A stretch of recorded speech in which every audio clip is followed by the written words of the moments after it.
É, sejam bem-vindos à minha caverna.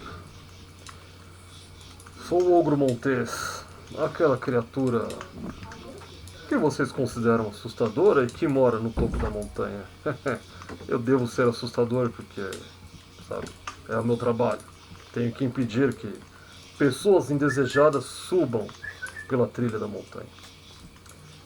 Bom, convidei a minha amiga da floresta daqui do vale, a fadinha Iana. Eu deixei minha velhinha lá. Tudo bem, não vamos precisar dela. O objetivo hoje é contar um pouco das histórias que eu estou escrevendo e que são inspiradas nas minhas viagens para terras distantes da montanha, algumas até distantes deste mundo que vocês estão acostumados a ver, ouvir, cheirar e sentir todo dia. Você tá falando Sabe, de criaturas estranhas? estou falando das pessoas que se consideram normais, comuns e blá blá blá. Enfim, para essas pessoas, coisas como que nós podemos fazer para viajar para outros mundos, outras terras, outros universos, é um tanto quanto estranho. Enfim, resolvi reunir todas as minhas experiências em minhas viagens e escrever para, por que não, contar um pouco a vocês naquela clareira que usamos para nos reunir ali no pé da montanha. E desde que vocês não ultrapassem essa clareira, sabe como é, está tudo bem. Mas não ousem vir acima. A montanha é um lugar perigoso e hostil. E nem sempre estou em um bom humor para receber visitantes indesejados. Mas isso é papo para outra hora. O objetivo hoje é contar um pouquinho de uma história grande e complexa, chamada Jaguar Escarlate. Ouvi essa história enquanto eu passeava pelos desertos, a oeste de um poderoso império chamado Império de Rudan, em um planeta bem distante, chamado Bars.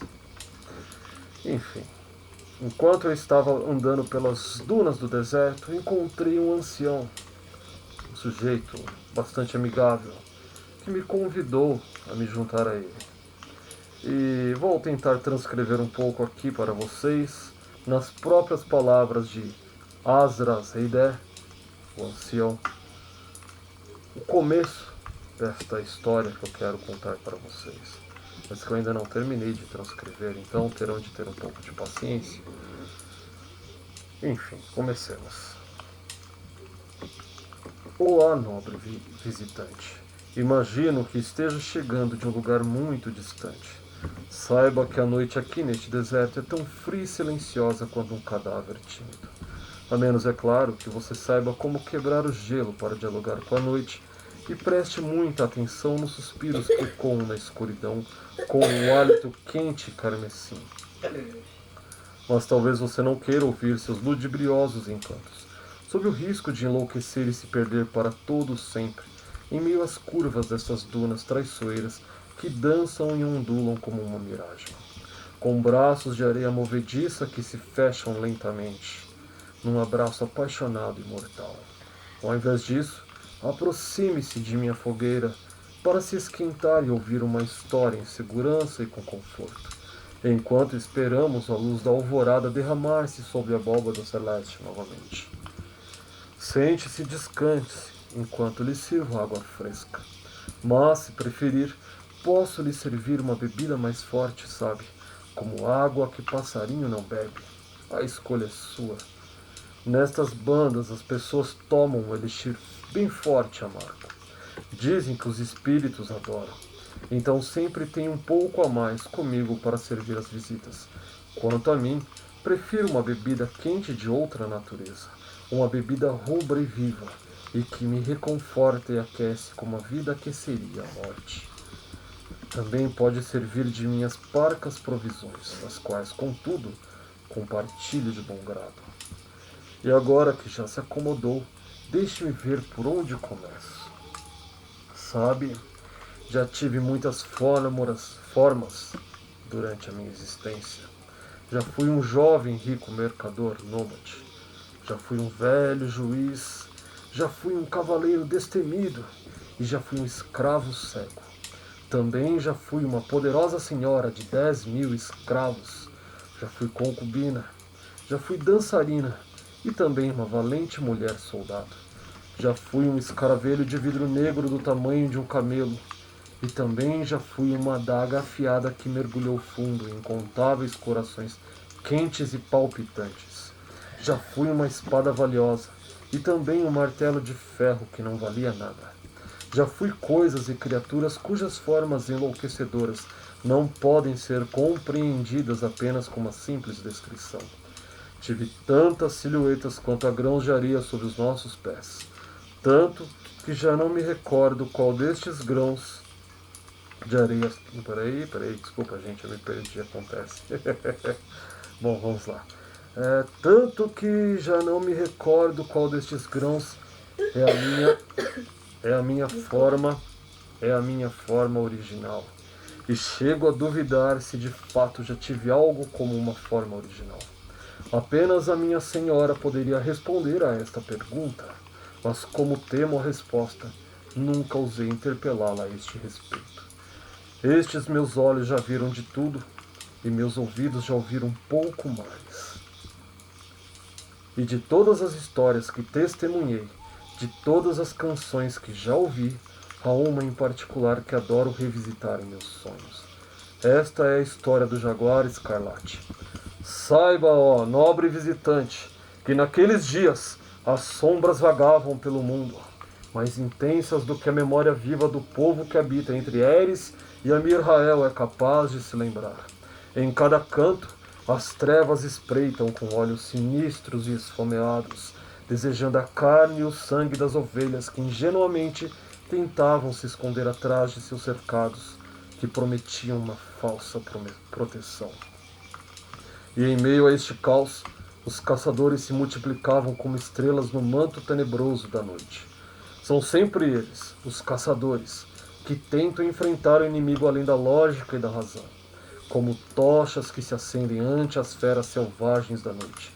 Todos olham para eles como campeões, os portadores da luz, seres de nobreza e benevolência ímpares.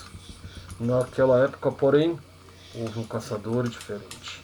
Nobreza e benevolência não são duas palavras que se pode usar para definir Ohar Fyodor Flag, e dificilmente podem ser usadas para definir qualquer um que tenha alcançado fama e glória como a que ele alcançou. Um homem arrogante, frio e imponente, de uma inteligência ameaçadora e com um temperamento sombrio.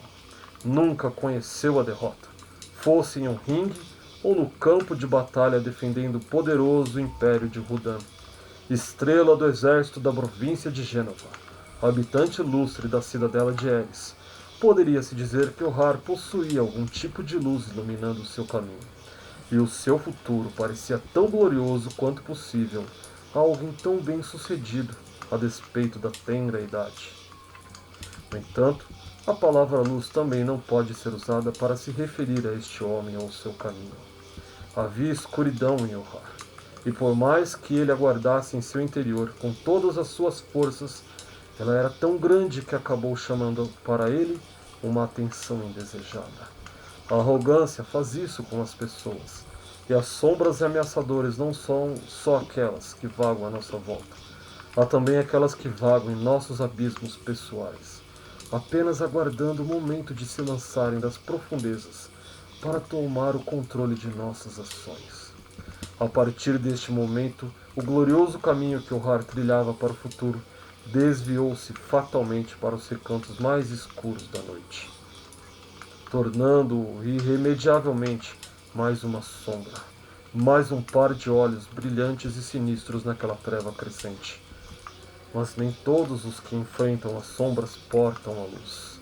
Em uma ajuda inesperada deu a este homem a chance de revidar a rasteira que a noite lhe passou, mesmo que esta chance tenha lhe custado a liberdade.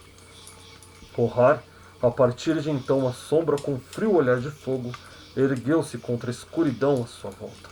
Ele não era apenas um caçador e não tinha nada da benevolência e nobreza que se espera de um.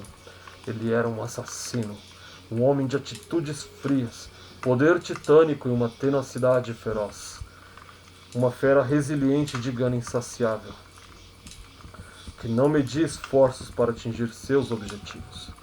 Pisando os ossos triturados de suas vítimas, ele avançou como uma verdadeira tempestade rumo ao objetivo de se tornar um novo Jaguar Escarlate, sem se importar com o rastro de sangue que deixou pelo caminho. Ó nobre visitante, deixe que eu lhe conte tudo sobre a história do Jaguar Escarlate e sua terrível sina. Bom, este foi apenas a pequena, longa introdução que meu amigo Azra Zeidé deu a respeito dessa história.